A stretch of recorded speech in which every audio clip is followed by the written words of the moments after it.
Warning, this podcast contains strong, offensive and misogynistic language that some listeners may find offensive. The name's Vert. Percival Reginald Vert, and I run the Vert Detective Agency. The year is 2055 and the police have been defunded, so if you need a police investigation, the cops will charge you 1,000 big ones a day. Because of this, the government introduced the PI Act, where the private investigators can undercut the police so justice can become affordable. These are my case files. I was sat in my office playing with myself. Although, when I say playing with myself, I was playing a game of patience with my deck of cards. It wasn't going well. I had to cheat. And every time I cheated, I did feel a little bit bad, but hey, I'm on my own. Who's gonna fucking know?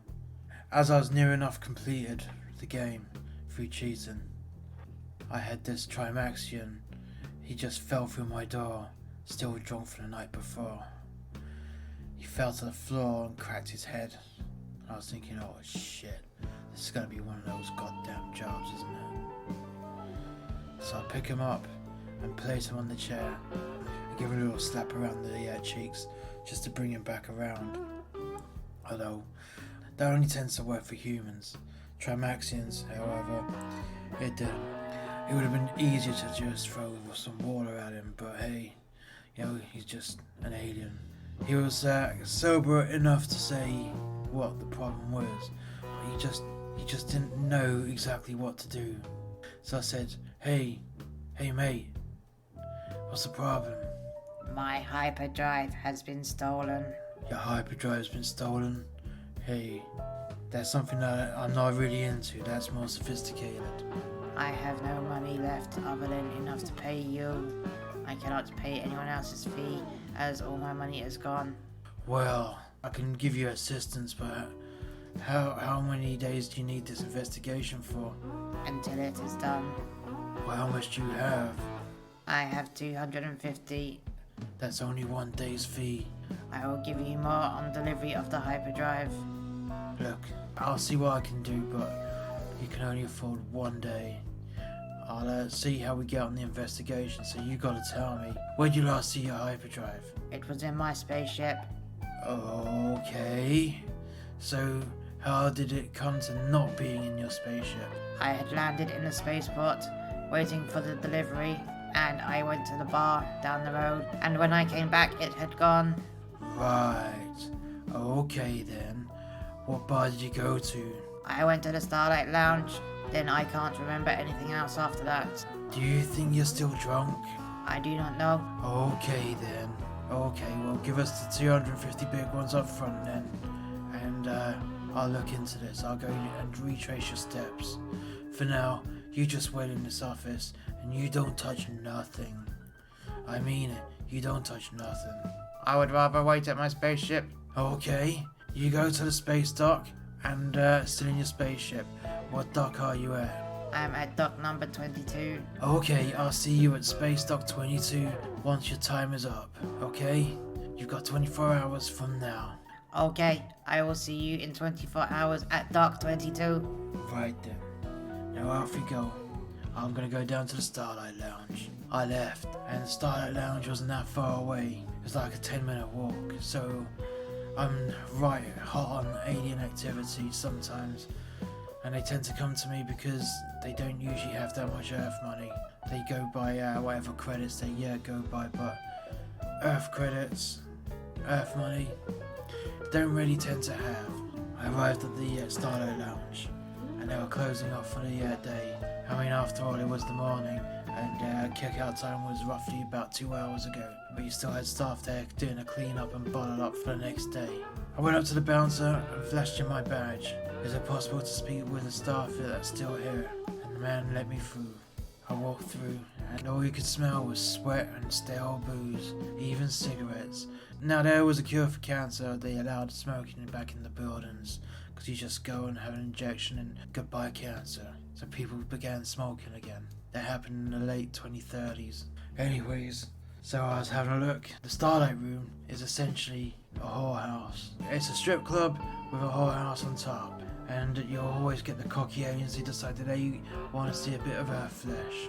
Well, he was easy to track down. His movements are easy to track down because he was the only Trimaxian in that night. I spoke to a couple of the old hookers in there, and under the darkness, in the poorly lit rooms, they look like normal ladies when they're under the dim light, all in their thongs, nothing covering their titties. I've been there a few times myself, but as soon as the lights go up, you see all the scars, all the bruises, and a few black eyes here and there once the makeup's gone off.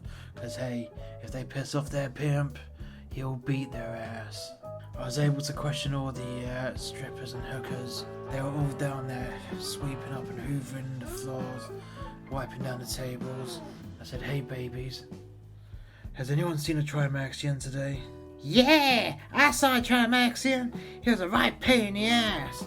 He spent all his money and he racked up a massive debt. He did he? Okay. How much did he rack up? You need to speak to Timmy. To Timmy, hey? Okay, where's Timmy? He's in the office out back. Hey, Maxine, go and get Timmy out here. Maxine nodded and complied, and she went off to get Timmy. So what, did he just rack up a big bill and then have his ass kicked? No. He just couldn't understand how much money he owed. Is that true, is it? Okay then. Okay. Well, and you just don't know how much he owed? Well, he had a few sessions with some of the girls and he just ran up a massive tab. And all I know is he just couldn't pay for it. Right, okay then. Okay, that's making a lot of sense. Right, okay then. Timmy came out a few minutes later, and he took me to one side. Hey bitches, get back to work. Hey you come over here. Timmy took me to a booth, and we both sat down. So what can you tell me about this Trimaxian? Hey, that piece of shit, he racked up such a bill. He had 3 of my whores. 3 of my goddamn whores. He gave him a bit of a shit time. He didn't even bother to wash his dick afterwards, in between. So they all got covered in each other's goop. Now that's not what I want to see with my fucking girls, because my girls are clean. Okay. How much did he owe you by the end of the 3 sessions? Well, minus the bar drinks, he owed me like 10,500. 10,500? Holy shit. How the hell did he rack up 10,500 minus drinks? It's all the extras that he got with him. Really? Wow. And he just couldn't pay? No, could he fuck? He was asking people, could he trade with people, just so he could get the money to pay. And this one guy, oh my god, this one guy, he's like, he just pulled out that wad of cash, threw it on the desk, and said, here you go, you coming with me. And that's the last time I saw him. Okay then. Okay. So, did he mention what that wad of cash was gonna buy him? I think he mentioned about the Hyperdrive. Right. Okay then, that all makes sense. So he sold his Hyperdrive to pay off his whore bill. Yeah, he did. Okay then. Okay. So, do you know where to can find this guy? Yeah, I do. Yeah, I know who he is. He teaches my son. He's a school teacher? Yo, my god. You got a school teacher coming into your whorehouse? Yeah, I got a load of them as my clients. I got them all hooked to my whores. Okay then. Right. So, you give me the address, and I'll go and track down this Hyperdrive. Hey, it'll cost you. Here's a tenner, and here's another tenner for some drinks. Well, I suppose I can make an exception for that. A few minutes later, the pimp came back with a piece of paper and an address. It also had a name on there. Dave Wachinski. Okay then. Okay. Right. Thank you very much, and I'll be on my way. I had a nice little walk down to Dave Wachinski's house.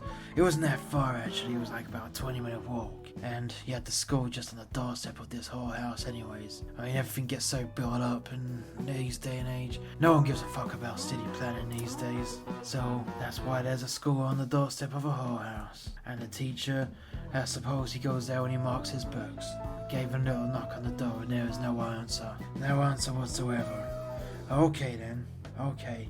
So I decided, hey, I'm just gonna see if there's a way around the back. There wasn't. there wasn't, because it was a mid-terrace house.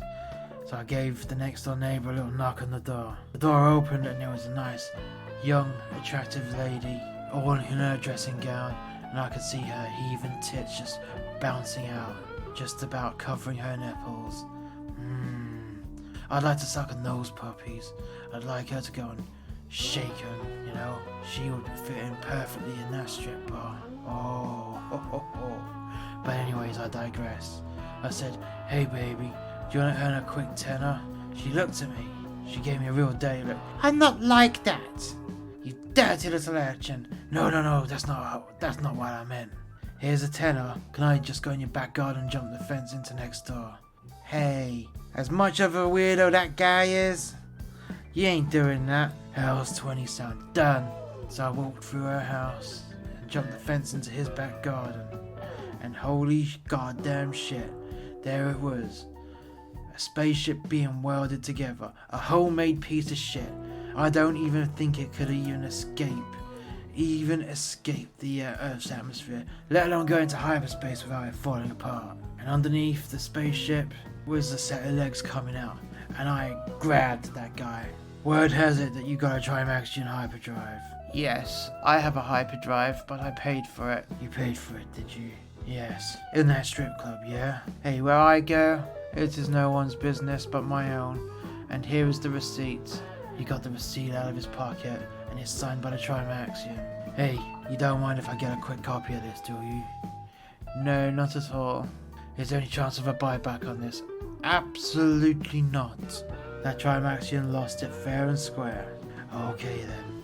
I don't think he sees the concept of it. I took out my phone and took a photo of the receipt. With the signature of the Trimaxian, there was nothing I could do. Nothing I could do whatsoever. Hey mate, don't suppose I can use your front door, can I? Yes, just walk yourself through. Let yourself out and make sure you shut that door properly. I don't want the urchins sneaking in again. Okay then. I thanked the school teacher and I made my way out. I headed down towards the space dock. I made my way down to space dock 22 where the Trimaxian was waiting for me outside his spaceship. He was like passed out. "Hey!"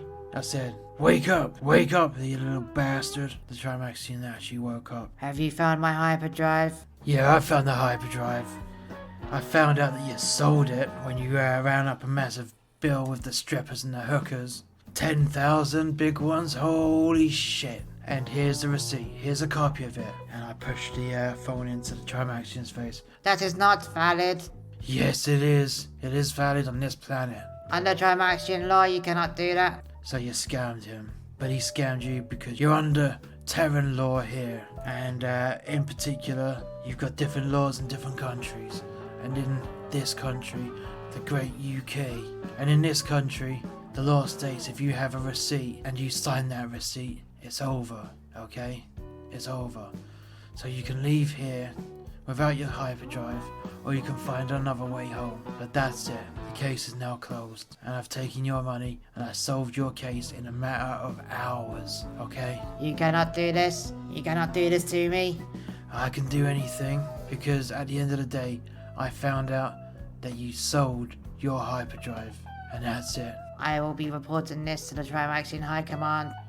Oh yeah, you report that.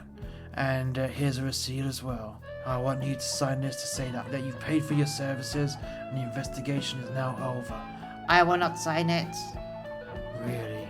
I clenched my fist and BAM! I punched the Trimaxian. Punched him real hard. All this purple snot came out of his nose. "Now sign the piece of paper, you little fucking bastard." He signed it reluctantly. "Now get the fuck out of here." I went back to my office to start playing with myself once more. Hey, I like playing solitaire. Thank you for listening to Gumshoe. Percival Vert will be back with another case file next week. If you enjoyed today's content, why not check out our other fictional podcasts, a tribute to men that hate their jobs. This podcast is about a man that is trapped in a job he hates because of the COVID-19 pandemic. We also have 30 Years Since, which is a sci-fi podcast set in a post-alien invasion Earth. Both links are in the description below. Musterxmedia also has a YouTube channel called The X Review, where Paul reviews and reacts to a different music video each and every day. The link is also in the description below. Don't forget to follow Musterxmedia on Facebook, Gab, Twitter and Parler. Once Once again, the links are in the description below. Thank you, and we shall catch you soon.